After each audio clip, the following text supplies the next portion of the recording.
We are live and with an amazing author. Congratulations for being a bestseller author. I'm so proud of you. Thank you. So stay with us till the end. We're going to talk about the book, Not Simply Broken. We had a great journey so far, right? Yes. And hopefully you can enjoy by end of it.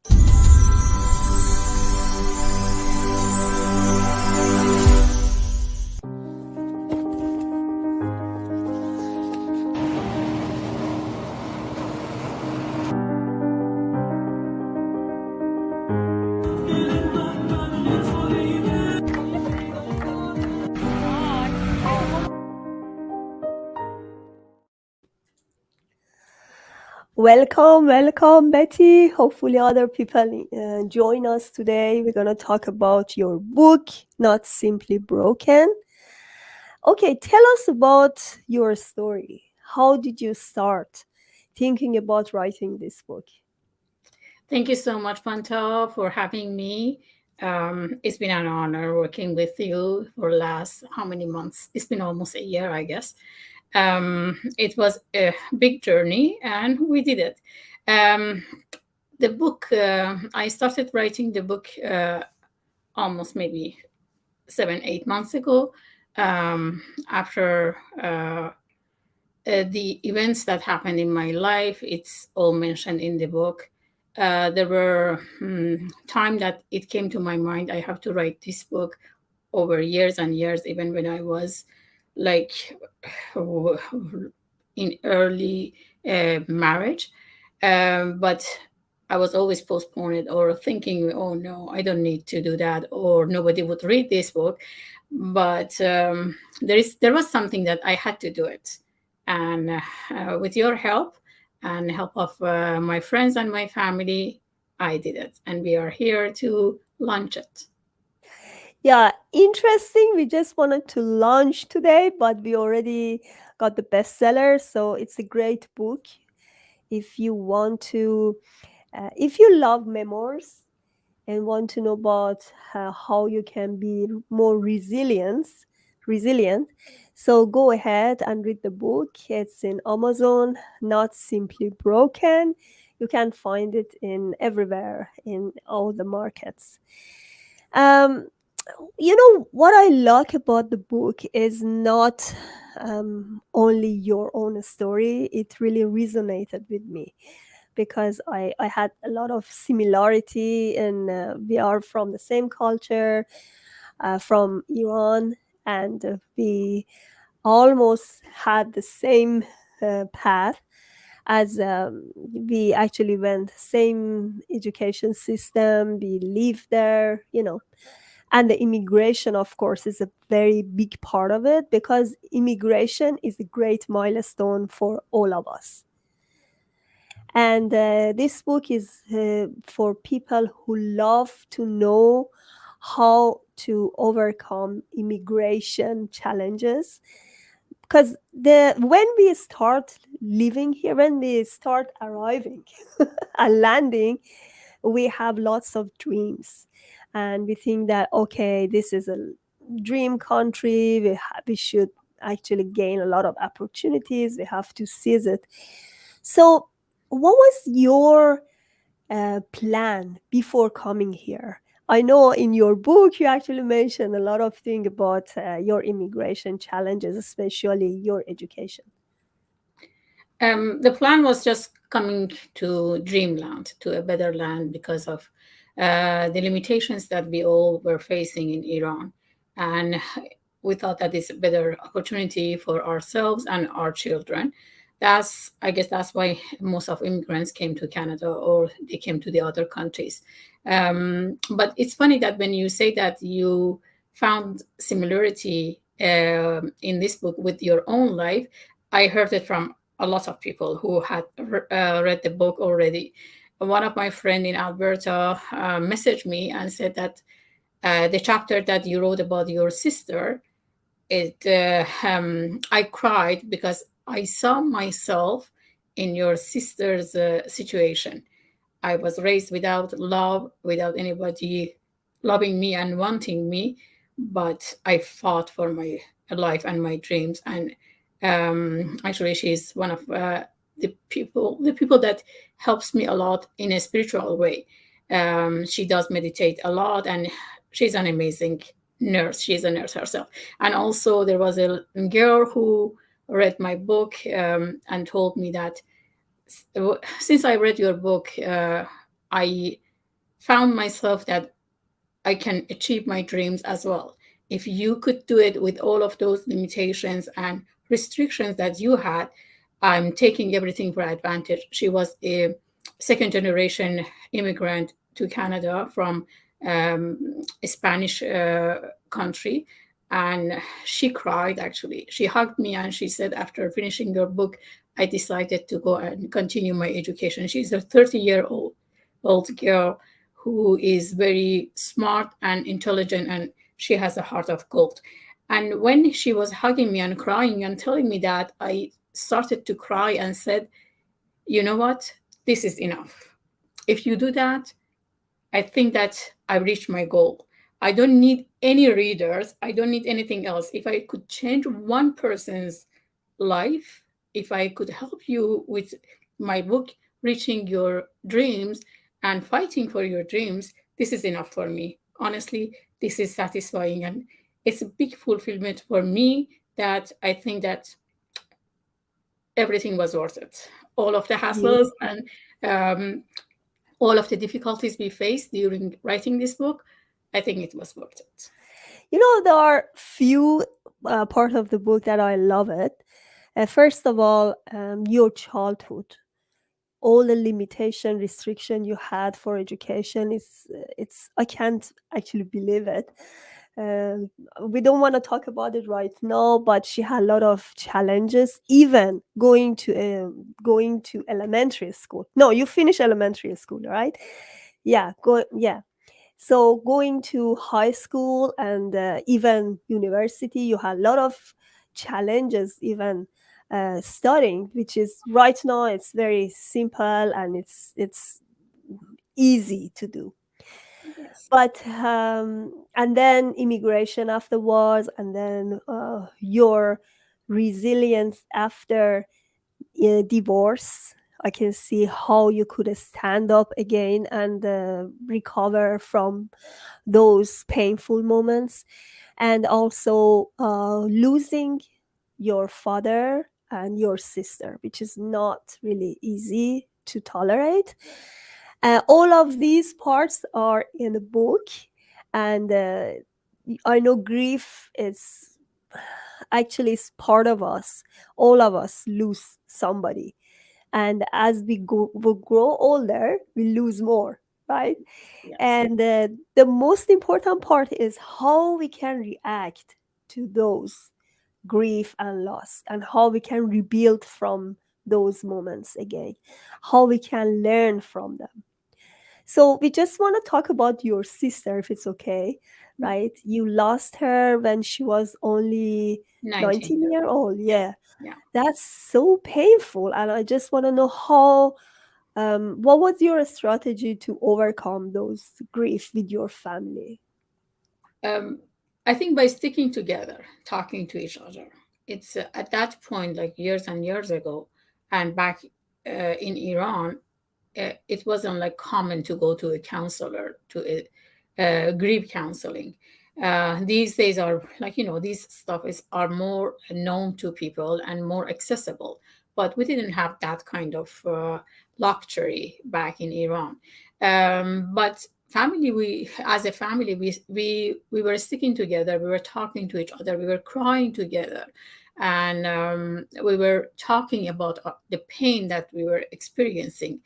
I believe that in any kind of situation like this, if there is a sick person in your family, if there is death, if there is a loss, whatever happens, we should acknowledge, we should talk about it. I was talking to one of my best friend a couple of days ago, and was telling her, because there is something in the whole family, like a mental issue happening into one of the young people in the family, and they're not talking about it. They're kind of hiding it. And I said, this is not a healthy approach.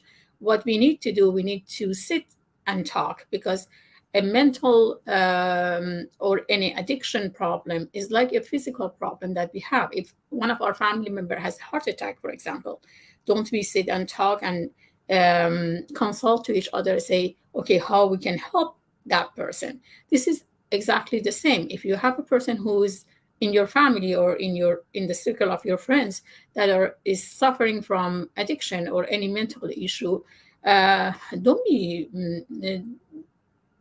don't be fearful or don't be ashamed of talking about it.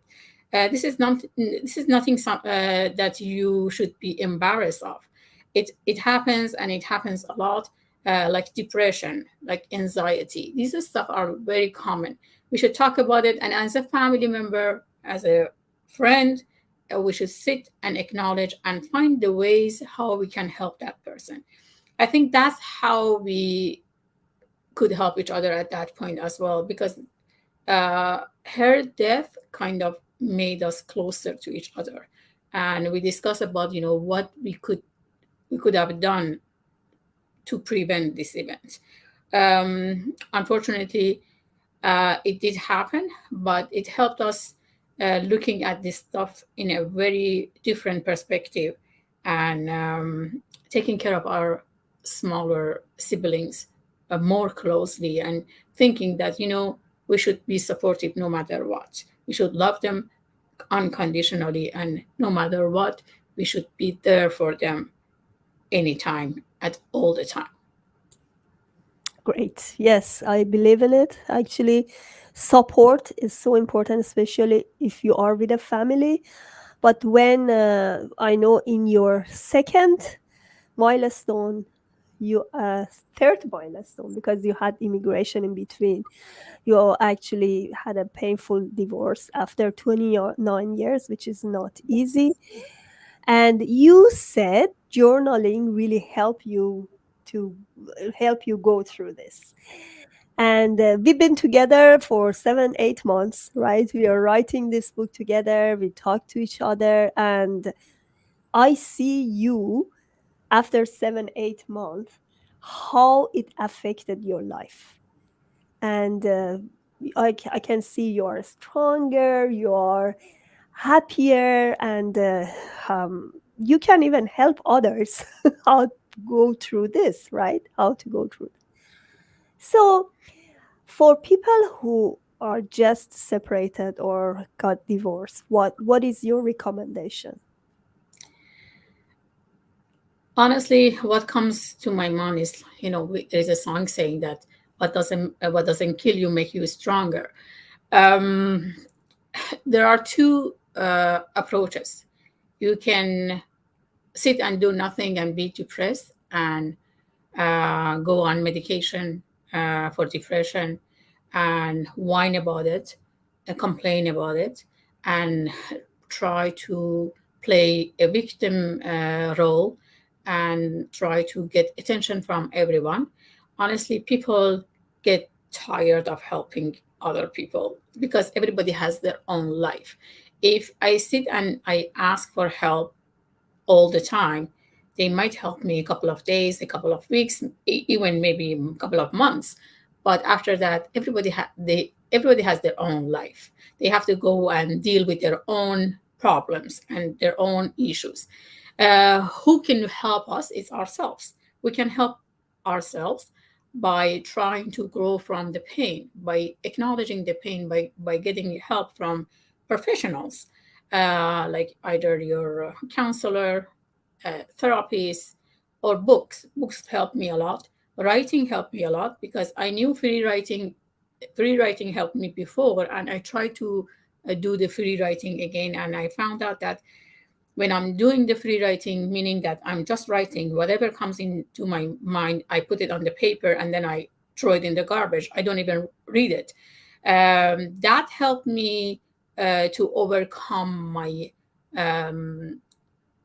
the bad moments and my challenges. And I thought, okay, and as you know better than me, my writing got better and better, and then I could express my feelings on the paper better and better. And then I felt, after writing, I felt that that pressure is kind of taken away from me. I don't feel that heaviness on my chest anymore. I can breathe. I don't have anxiety. I don't have stress that much. That's how, everything ended up with writing the book. But what I'm trying to say is, try to help yourself if you are in a hard condition, and try to get help from inside out, not outside in, because if you don't help yourself, nobody else will be able to help you. Exactly. If you can't help yourself, nobody can't. So you talk about journaling. I'm going to get back to it again. I remember in the beginning, you couldn't even write about your feeling because you said, whenever I start writing, I cry, right? Yes, yes, And then I told you, please record your voice. And yes, then you start talking about your chapter. We recorded. And it's interesting. You said, oh my goodness, I'm gonna flashback to those days. yes, And when I write about that and when I try to talk about it, it feels so painful. yes, yes, Yeah. And but when you pass that stage, there was nothing to bring out. So everything come on the surface, and then I feel that you actually come to reconciliation with yourself, right? yes, That was a great journey during these 7 8 months, and I just realized how precious this woman is.